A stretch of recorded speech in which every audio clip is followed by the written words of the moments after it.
सूत जी महाराज शौनकादिक ऋषियों से कहते, ऋषिवर इस झांकी का दर्शन करना।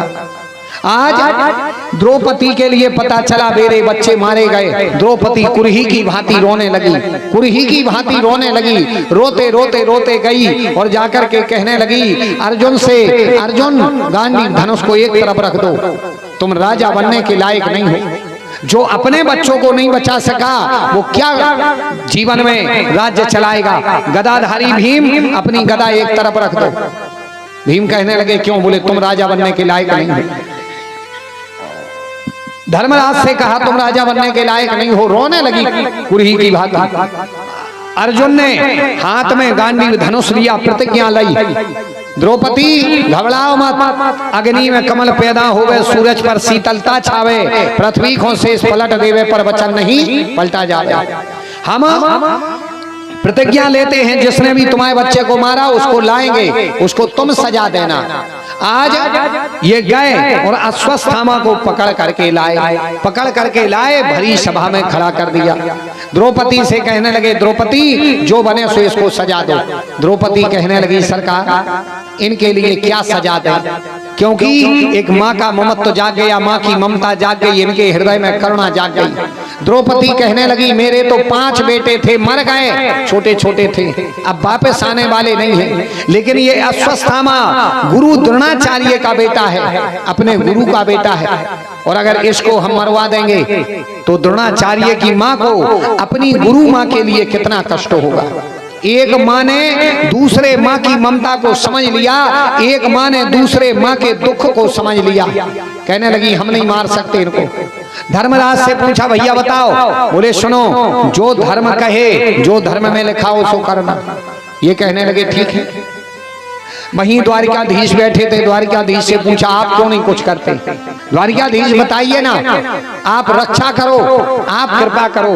द्वारिकाधीश कहने लगे घबराओ मत। द्वारिकाधीश कहने लगे हम जरूर रास्ता बताएंगे। बोले नहीं आप बताओ ना, क्योंकि आपकी ही कृपा से सब चलेगा प्रभु, आप कृपा क्यों नहीं करते? वो कहने लगे ठीक है बताते हैं, एक काम करो, ये है गुरु द्रोणाचार्य का बेटा। द्वारिकाधीश कहने लगे तो सुनो, ब्रह्म बंधुर्न हन्तव्यम आतताई वदार्हिणः। ये कहने लगे सुनो, शास्त्र कहता है कि जीवन में ब्रह्म हत्या कभी नहीं करनी चाहिए। जीवन में 2-3 काम कभी मत करना। एक गलती, कभी भी हरे भरे पीपल को नहीं काटना। अगर कोई हरा भरा पीपल का वृक्ष काट देवे तो उसकी कई पैरियां दरिद्रता में जीवन गुजारती हैं। दूसरा, भगवान से निवेदन करना प्रभु हमें कभी जीवन में गौ हत्या और नर हत्या का पाप नहीं लग जाए, नहीं तो ये गौ हत्या आदि कई पैरियों तक परेशान करती है। एक, जीवन में कभी भी ब्रह्म हत्या जीवन में नहीं करनी चाहिए। हत्या तो किसी भी प्रकार की मत करो। ये कहने लगे सुनो, शास्त्र कहता है कि ब्रह्म बंधुर्न हन्तव्यम आतताई वदार्हिणः। ब्रह्म हत्या जीवन में कभी करनी नहीं चाहिए। और शास्त्र कहता है कि बालकों के हत्यारे को जीवन में कभी छोड़ना नहीं चाहिए, ब्राह्मण को कभी मारना नहीं चाहिए और बाल हत्यारे को छोड़ना नहीं चाहिए। ये गुरु द्रोणाचार्य का बेटा है सो छोड़ दे, मारो ने दोष लगेगा। और इसने बच्चों की हत्या करी है सो मारो, छोड़वे जोग नहीं आजो। अर्जुन कहने लगे वाह, यहाँ से निर्णय होने लगे तो बन गया काम। भाई मार देंगे तो छोड़ेंगे कैसे, वो छोड़ देंगे तो मारेंगे कैसे, बताओ। अर्जुन कहने लगे बताइए ना। तो ये कहने लगे सुनो, एक काम करो, भरी सभा से इसको धक्के दे करके निकाल दो, इसकी शिखा काट ले, इसका तिलक पोंछ लो, मणि निकाल लो, भरी सभा में से धक्के देकर भगा दो। ऐसा जिसके साथ हो जाए वो जिंदा भी मुर्दे के समान है। आप देखना, जिसकी शिखा नहीं हो, तिलक चंदन नहीं हो, भरी सभा में अपमानित करके भगा दिया जाए धक्के देकर, तो वो मरे के समान होता है। इसीलिए कहा गया शिखा जरूर रखनी चाहिए। लेकिन धन्य कलयुग, फैशन ने ऐसी कबड्डी खेली है, फैशन के चक्कर में चुटैया ऐसी उड़ रही हवा में, कहिया 4 क्लासें पढ़े या चुटैया पहले नंबर कटा थे। हाँ, माताओं पुरुषों की चुटैया तो हिराई गई है, जबकि मालूम चोटी रखो चाहिए। चुटैया बहुत बड़ो पावरफुल है। जैसे देखो हम आपको बताएं, मंदिर कितना अच्छो हुए और मंदिर पे झंडा ने लगो हुए के कलश ने धरो हुए तो का मंदिर अच्छो लगा भाई। जैसे मंदिर पे कलशा ने बने तो का वो मंदिर अच्छो लगा, झंडा ने लगे तो का मंदिर अच्छो लगा। ऐसे ये शरीर आए मंदिर और चुटैया है वो को कलश, चुटैया है वो को झंडा। इसलिए सिखा जरूर रखनी चाहिए। लेकिन धन्नरे फैशन अपनों ने 4 क्लासें पढ़ी, चुटैया पहले ना मरोड़ा थे। हैं, हम पढ़े लिखे, हम फैशन मारे। देखो फैशन में का कबड्डी मची, कई का तरक्की कर लाई, तरक्की कर लाई हमने। अच्छा ये बताओ आज के आदमी ने का तरक्की कर लाई? नहीं कछु, फटो पेंट पैर वो सीख गए।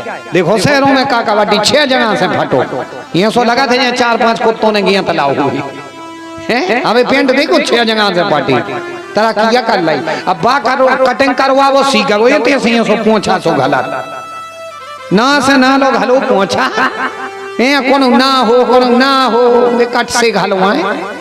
तरक्की कर लाई, या तरक्की कर लाई, जानो ही तरक्की। हाँ कज्जा कैसे लगा थे शहरों में, ना हो कटाए फटे पेंट पेरे, ऐसे लगा जैसे ने कछु ऊपरी होगा हुए। ये कहूँ थार पे देखो आवे नहीं। हाँ आजकल के भैया हर मिल जाए, चुटैया बची नहीं, चुटैया बची नहीं।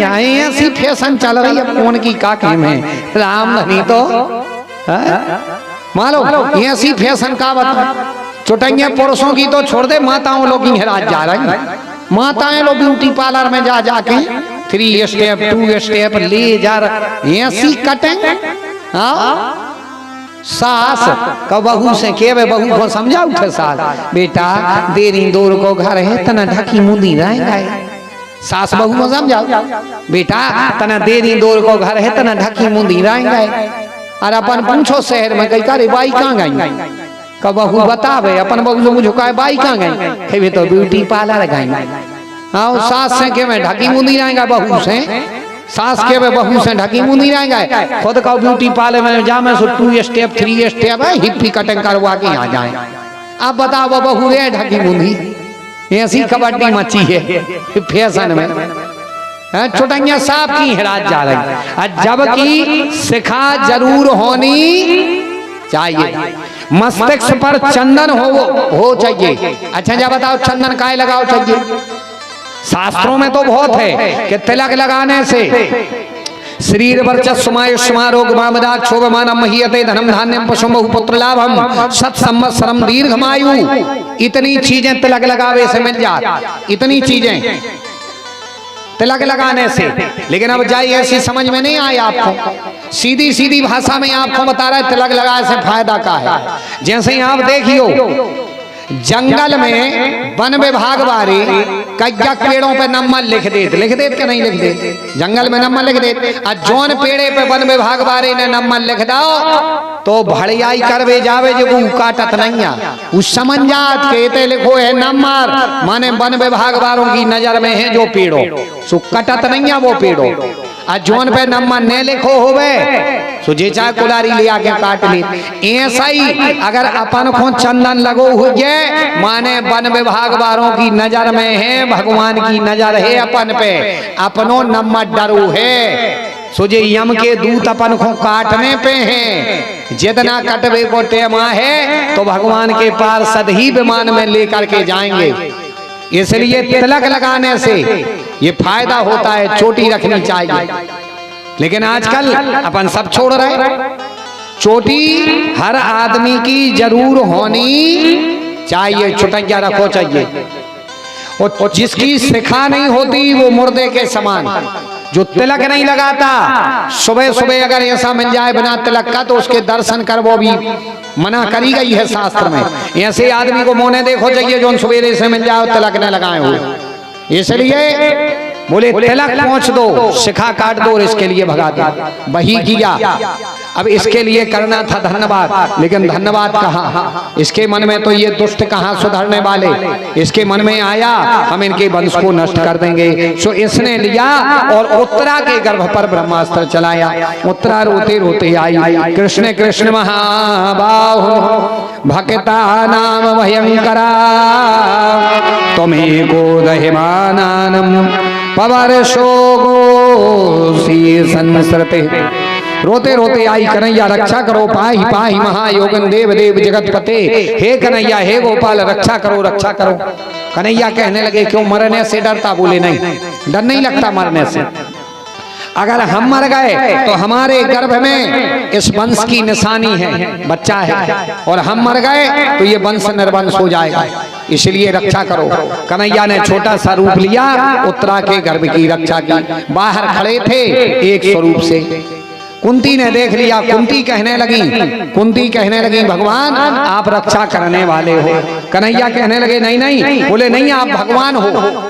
कन्हैया कहने लगे भगवान है, बोले हाँ, बोले भगवान है, बोले बिल्कुल आप भगवान हो, बोले मांग लो कुछ। तो कुंती कहने लगी भगवान हमें कुछ नहीं चाहिए। अच्छा देखना, भगवान से जीवन में मौका आ जाए तो मांगो कैसे चाहिए, ये कथा बता रही है। जैसे कुंती ने मांगा वैसे मांगना चाहिए।